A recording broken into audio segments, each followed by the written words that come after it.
भोगांव में मुहर्रम की 10वीं तारीख को नगर में ताजियों का जुलूस परंपरागत रीति रिवाज के साथ निकाला गया। जुलूस में शामिल बैंड मातमी धुनें बजाते हुए चल रहे थे। जुलूस में अखाड़े में युवा रॉड चबाने, तलवारों पर लेटने आदि जैसे हैरत अंगेज कारनामे करते हुए साथ चल रहे थे। मुख्य बाजार से ताजिया निकाले जाने के बाद मैनपुरी रोड ईदगाह के निकट करबला में सुपुर्द खाक कर दिए गए। बताने शाम 3 बजे ताजिया अपने अपने इमाम बाड़े से उठकर गलियों में पहुंचे तो इस मुस्लिम समाज की महिलाओं ने अलम में नींबू धागे दुपट्टे बांधकर मन्नतें मांगी व ताजियों के साथ चल रहे लोगों के खाने पीने के इसलिए सामान की लुट्टस किया। करीब 4:30 बजे सब्जी मंडी चौराहे पर पहुंचकर एकत्रित हो गए। ताजियों के आगे नगर के बाहर से आए अखाड़े के खलीफा के साथ युवा हैरत अंगेज कारनामे करते हुए चल रहे थे। युवा आग पर चलना, कीलों पर लेटना, जंजीरों से अपने शरीर को लहूलुहान करके अखाड़ों में युवा या हुसैन के नारे लगाकर अखाड़े में युवाओं का जोश बढ़ा रहे थे। वहीं देर रात्रि मरसिये पड़ते हुए धीरे धीरे ताजिए मुख्य बाजार से निकाले गए। रात के लगभग 11 बजे ताजियां करबला में सुपुर्द खाक कर दिए गए। सर, मैं आपके चैनल के माध्यम से ये बताना चाहता हूँ कि मुहर्रम की 10 तारीख को हर साल की तरह परंपरागत तरीके से इस वर्ष भी मुहर्रम के ताजिए निकाले गए, जिसमें हमारे सभी कमेटी के लोग साथ थे। जिसमें हमारे कमेटी के अध्यक्ष थे गयास अहमद साहब, उपाध्यक्ष थे आरिफ अंसारी साहब और कोषाध्यक्ष थे नाजिम हुसैन साहब और सचिव सेक्रेटरी गुलजार अहमद पत्रकार साहब और आप संरक्षक सदस्य मोहम्मद सिराज मंसूरी, संरक्षक सदस्य अहमद अली साहब, संरक्षक सदस्य एडवोकेट हनीफ साहब, बड़े भाई जो मैनपुरी से तशरीफ लेकर आए हैं शंकर सिंह भदौरिया हमारे संरक्षक सदस्य हैं, सुदीप दत्त दुबे जी, जहाँ पर आप कार्यक्रम हो रहा है ये सारे लोग हमारे संरक्षक सदस्य हैं, डॉक्टर आलोक शाक्य।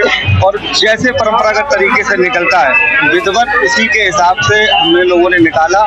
प्रशासन का पूरा सहयोग रहा। मैनपुरी से हमारे अतिथि के रूप में अपर जिलाधिकारी महोदय रामजी मिश्र जी रहे, एडिशनल एसपी सर हमारे रहे और एसडीएम भोगांव रही, क्षेत्राधिकारी सर सीओ साहब रहे और सबसे ज़्यादा मैं धन्यवाद देना चाहता हूँ इंस्पेक्टर भोगांव साहब का, जिन्होंने पूरी 1 तारीख से मुहर्रम की लगाकर 10 तारीख तक सारी व्यवस्थाएं सुचारू रूप से कराई।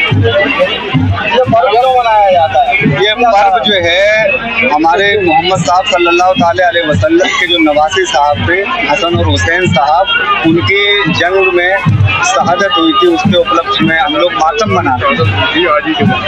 आज ही के दिन उनकी जो है शहादत हुई थी। उन्होंने इस्लाम को मानते हुए नमाज पढ़ रहे थे, उसी बीच में जो है दुश्मनों ने उनके साथ में हादसा कर दिया था। उनके उसमें मातमी धुनों के साथ आप देख सकते हैं जितने भी बैंड बज रहे हैं सारे मातमी धुनों के साथ हम लोग गम मनाते हैं। उनकी याद में हम लोग रोजे भी रखते हैं 1 तारीख से लेके 10 तारीख तक आप निकालते हैं। इस बार खास कार्यक्रम में इस बार ये रहा कि शासन के प्रोटोकॉल के हिसाब से ताजियों की जो मानक थे वो निर्धारित मानक के हिसाब से हम लोगों ने निकाली। गर्मी को देखते हुए भीड़ की थोड़ी तादाद ज़्यादा है और गर्मी को देखते हुए हम लोग जो समय हमारा 2 बजे तक रहता था उसको लगभग 11:30-12 बजे तक के बीच में हम लोगों ने निर्णय लिया। मैनपुरी में कमेटी द्वारा कहा गया है कि प्रशासन का सहयोग नहीं मिला है, क्या भोगांव में नहीं?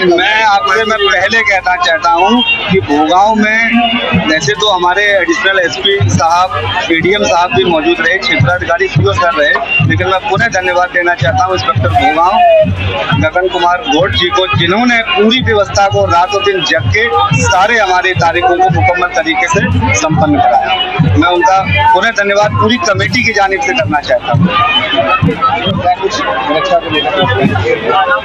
परंपरागत रूप से जो मुहर्रम का जुलूस निकल रहा उसमें ताजिए दफन हो, इसको लेके पूरे जनपद में जो भी सुरक्षा व्यवस्था है वो पर्याप्त है।